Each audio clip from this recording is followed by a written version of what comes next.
ചെറുതെന്ന് തോന്നാവുന്ന ഒരു നുണ അതിൻ്റെ പിന്നിൽ ഒളിഞ്ഞിരിക്കുന്നതോ വലിയൊരു സത്യമായിരിക്കുമോ? സുധാകരൻ്റെ മറുപടി ജീവനിൽ സംശയം ജനിപ്പിച്ചോ? ആ സംശയം പുതിയ വഴികളിലേക്ക് വാതിൽ തുറക്കുകയാണോ? കൊലയാളി എന്ന ക്രൈം നോവലിൻ്റെ ഓഡിയോ ആവിഷ്കാരം 42-ാം ഭാഗം. ആ ചോദ്യം സുധാകരൻ തീരെ പ്രതീക്ഷിച്ചതല്ല എന്ന് തോന്നുന്നു. പ്രതീക്ഷിക്കാത്ത ഒരു കാര്യം കേൾക്കുമ്പോൾ ഉണ്ടാകുന്ന വിഷമഭാവം അദ്ദേഹത്തിൻ്റെ മുഖത്ത് വ്യക്തമായി കാണാനുണ്ടായിരുന്നു. ശരീരഭാഷയിലുണ്ടാകുന്ന വ്യതിയാനങ്ങൾ വളരെ പ്രധാനമാണ്. അത് ഒരാളുടെ ബോധപൂർവമായ നിയന്ത്രണത്തിലുള്ളതല്ല. ചോദ്യം ചെയ്യലിൽ അത് വളരെ പ്രധാനമാണ്. അതുകൊണ്ട് തന്നെ ആ മാറ്റങ്ങൾ സ്വാഭാവികമായി സംഭവിക്കും. അതിൽ തന്നെ വളരെ പ്രധാനം കണ്ണുകളുടെ ചലനമാണ്. ശരീരഭാഷ സൂക്ഷ്മമായി വിശകലനം ചെയ്യുന്ന ഒരു ആളിൽ നിന്നും ആ ഭാവം മറച്ചുവെക്കാൻ അത്രയൊന്നും എളുപ്പമല്ല. അതിന് എന്താണ് സുധാകരൻ മറുപടി പറയാൻ പോകുന്നത് എന്ന് ആകാംക്ഷയോടെ അവർ രണ്ടുപേരും കാത്തുനിന്നു. അതോടൊപ്പം അയാളുടെ ഭാവങ്ങൾ സൂക്ഷ്മമായി വിലയിരുത്തുകയും ചെയ്തു. പക്ഷേ സുധാകരനും അത്ര എളുപ്പമൊന്നും പിടികൊടുക്കുന്ന ഇനമല്ല. അയാൾക്ക് അധികമൊന്നും ആലോചിക്കേണ്ടി വന്നില്ല. സുധാകരൻ്റെ മറുപടി വന്നു. അവൻ്റെ ഒരു കാലിന് ലേശം നീളം കുറവുണ്ട്. അത്തരം കാര്യങ്ങൾ നമ്മൾ ചോദിക്കുന്നത് ശരിയല്ലല്ലോ. ചോദിക്കാതെ തന്നെ പറഞ്ഞതാണ് എനിക്ക് അറിയാവുന്ന കാര്യം. ജന്മന അങ്ങനെയാണെന്നാണ് അവൻ പറഞ്ഞത്. എനിക്കത് വിശ്വസിക്കാനാണ് തോന്നിയത്. അങ്ങനെ ഉണ്ടെങ്കിലും അത് പക്ഷേ ഒറ്റനോട്ടത്തിലൊന്നും മനസ്സിലാവില്ല. അതിന് പാകത്തിനുള്ള ചെരുപ്പ് ധരിച്ചിട്ടാണ് അവൻ വരുന്നത്. അങ്ങനെയുള്ള വൈകല്യങ്ങളൊക്കെ മറയ്ക്കാൻ പാകത്തിനുള്ള ചെരുപ്പുകൾ ഇപ്പോൾ ലഭ്യമാണ് സാർ.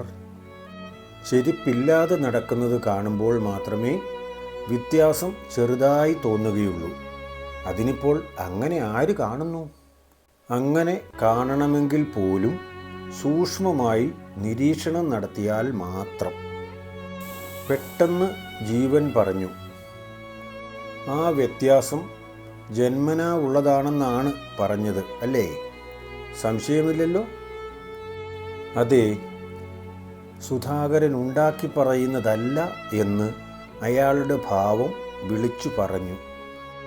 എന്നാൽ ഞങ്ങൾ ഇറങ്ങുന്നു. ഇനിയും എന്തെങ്കിലും ആവശ്യം വന്നാൽ ഞങ്ങൾ വരും. സഹകരിക്കണം.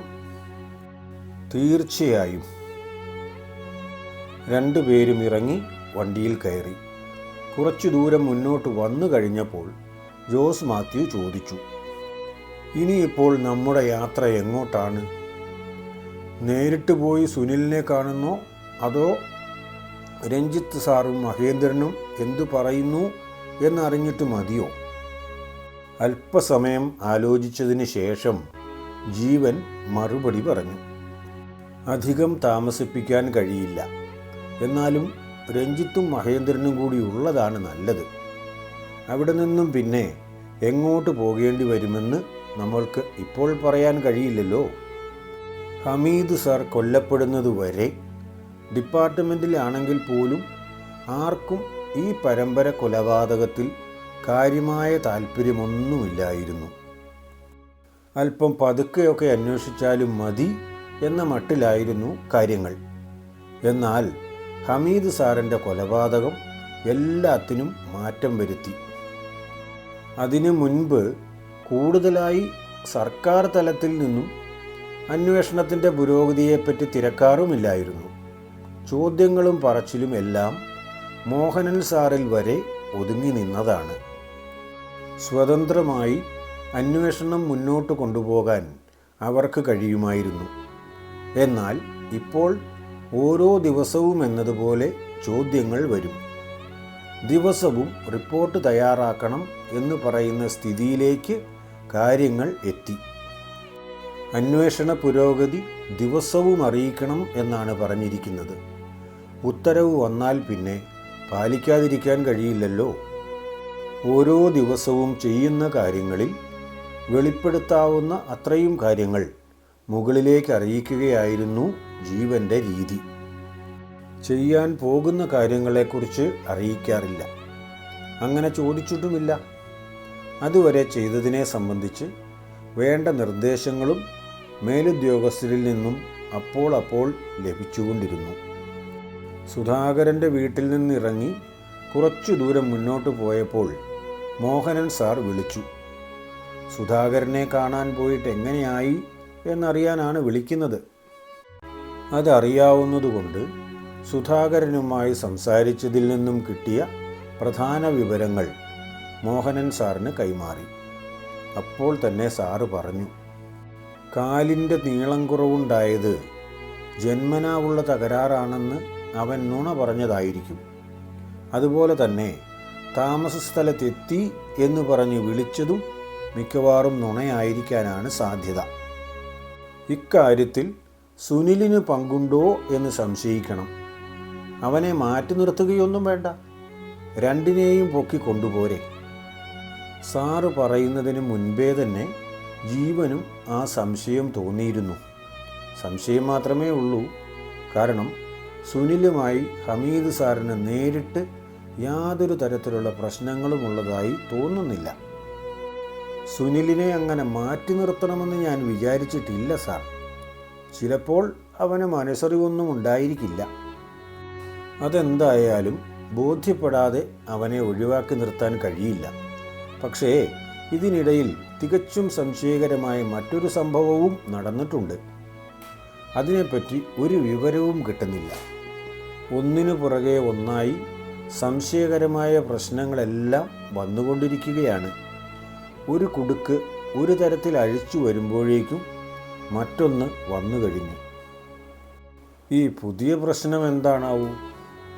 അപ്പോൾ തന്നെ സാർ അതിനെപ്പറ്റി ചോദിക്കുകയും ചെയ്തു. നീ പറഞ്ഞ പുതിയ പ്രശ്നം എന്താണ്? ഇപ്പോൾ ഉള്ളതുമായി ബന്ധിപ്പിക്കാൻ കഴിയുമോ? നേരിട്ട് ബന്ധമില്ലാത്തതാണെങ്കിൽ അതിൻ്റെ പിന്നാലെ നീ പോകണ്ട. മറ്റാരെയെങ്കിലും നമുക്ക് വിടാം. ആദ്യം ഞാനും വിചാരിച്ചത് ഇതുമായി നേരിട്ട് ബന്ധം കാണും എന്നാണ്. ഇപ്പോഴും ഇല്ല എന്ന് പറയാറായിട്ടുമില്ല. ഹമീദ് സാറിൻ്റെ വീട്ടിലെ വേലക്കാരൻ കൊല്ലപ്പെട്ട കാര്യമാണ് ഞാൻ പറഞ്ഞത്.